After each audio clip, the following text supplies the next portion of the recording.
Immediately off his press conference, he's here with us. Mike, welcome. Your radio voice is amazing. Like I just mentioned, and all of a sudden I'm like, it's radio. Turns it on. Like, who's that?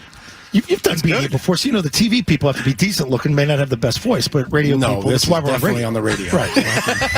I do little TV, so we'll get you twice a week. But you know what we just talked about before you got here? What's that? We said the last time we were all together was at a Barstool party in Houston together.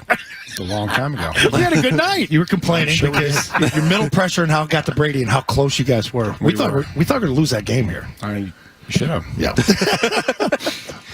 You're here, and as you just said, you wrapped up. It's time to get to work. Yeah. You're the first head coach hired this cycle in the NFL. Was it important to get hired and get going and hit the ground running, get working? No, it wasn't like a timeline. It was just like, this is the right fit. This is the place. And when I knew, that's when things, heated up.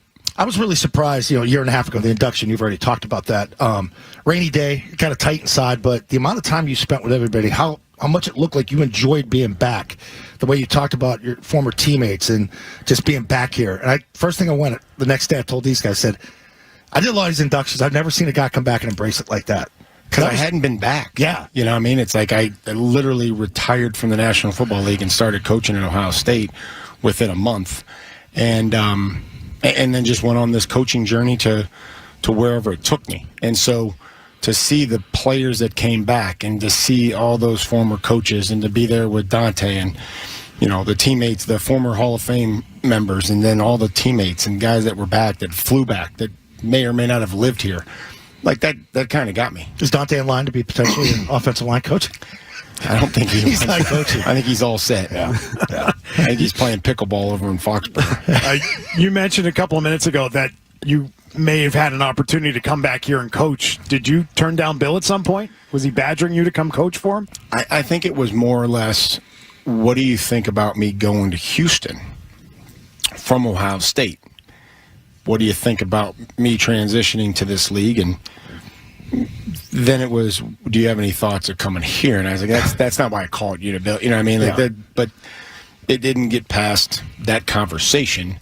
But it was just reaching out to Bill to say, what are your thoughts on the National Football League and me transitioning from Ohio State to the National Football League? I think the best thing he said, too, is like you had to do it your way. You had to find out to do it on your own because a lot of people don't like the carryover from the past. Like you have to be new. You have to be innovative. But I don't see any of Bill in you when I watch your teams and the way you get your teams ready. You're different. Well, I mean, I think we're different personalities. But if you ask that, hopefully we're prepared and we're ready for – to execute in critical situations, and hopefully that our special teams can set the table for the offense and defense and be violent on special teams and change field position and offensively take care of the football and defensively, be great in the red zone, get off the field on third down, cause turnovers, all the things that I remember.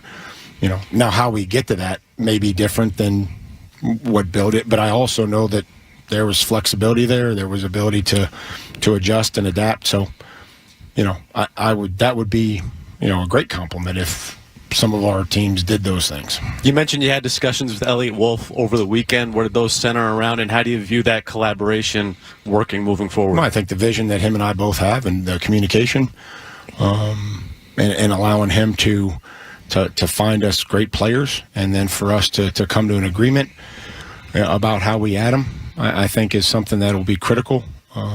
And again, looking forward. It's just been a busy morning, so have to be able to get down and see all those personnel, scouts and everybody in that building. Like it's important to me to get to know them because they're going to be the ones that are out on the road trying to find us players and seeing them at the Senior Bowl and be able to sit down and have dinner with them and get to know them, the ones that I don't already know. First person you mentioned was Jen, thanking her because your coaches' wives and been through it, and they said, you want to get into coaching? And they said, no, you want to get divorced.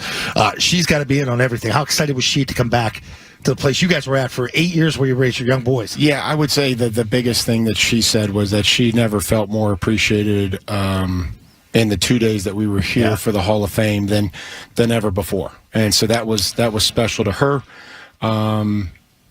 And so that I'm glad that she felt that way, and hopefully that we can have success here and still feel appreciated going forward. But, we all know what we sign up for with being a coach, and that's a commitment that the entire family takes on, from kids spouses, parents, and everything else. So, she's been along for this ride since college, and she understands, and she loves football as much, if not more, than I do. That's good. How long does it take to fill out the staff, and what does that process look like for you? Well, no timeline. I think just going through, good, solid, strong interviews. Don't want to rush through anything, and make sure that we're getting the right pieces. And it's always interesting, just dealing with the first time, and coaches. There's some patience that has to, happen with coaches that are under contract, maybe at another place, or maybe they're, working in college, and how do you want to interview, and just that whole dynamic of just doing it, properly and not rushing into anything. Offensive coordinator. So, I assume Billy called the plays down in Houston. Arthur Smith was with you in Tennessee.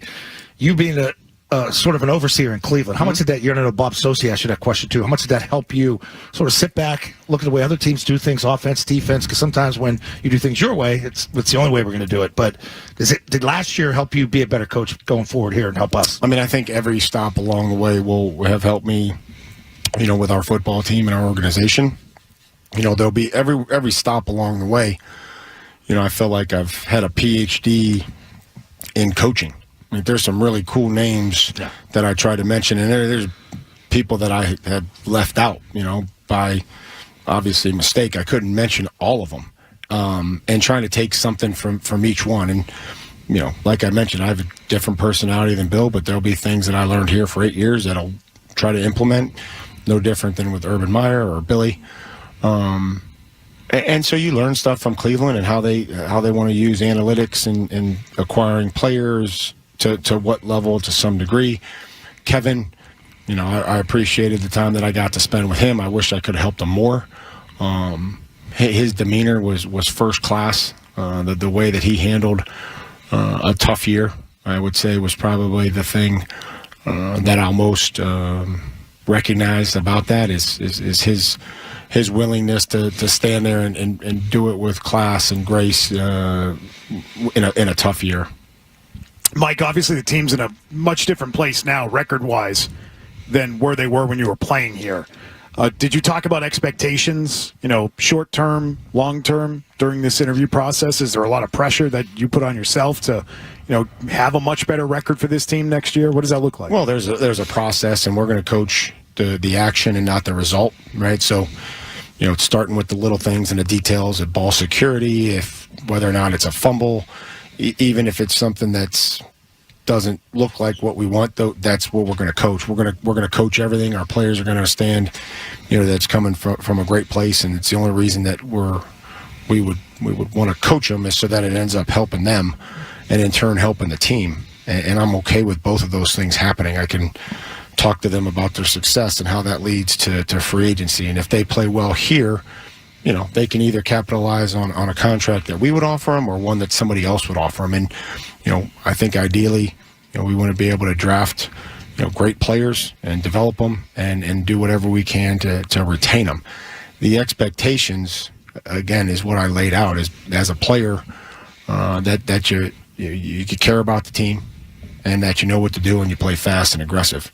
As for our coaching staff, the expectation is that they teach and that their players understand, what's expected of them, that they find ways to develop a player from a good player to a above average player or a very good player or an average player to a good player, or just trying to find things that every player can do a little bit better. And then obviously the connection piece is critical, because I think that's what separates us and our willingness to get to know these guys as a level outside of football players. At the end, when the Patriots got eliminated last year, when the season was over, I talked to Billy O'Brien at the beginning of the week. He was ecstatic to get to Ohio State. He was the OC. And then all of a sudden, 5 days later, I talked to him again. He's going to Boston College. Your boy played at Boston College. And you mentioned I could help Billy, he could help us. That could be a feeder system for you guys. Yeah, we'll see. He runs the program. He's got a great program. They played tough. They played physical. It was fun to watch them. I'm always cheering for them, and can't wait to have time and be able to rekindle that friendship that's outside of just phone calls and text messages, but being able to go see him. He's fun to be around. He's the best. Mike, appreciate you stopping by. Yeah, thank you. Great to have you. Have fun, man. Welcome. Thanks. Mike Vrabel, new head coach of the New England Patriots, here on Zolak and Bertrand. Hey, if you like that clip, check out more videos from Zolak and Bertrand right here. For more Patriots analysis and opinion, hit this playlist.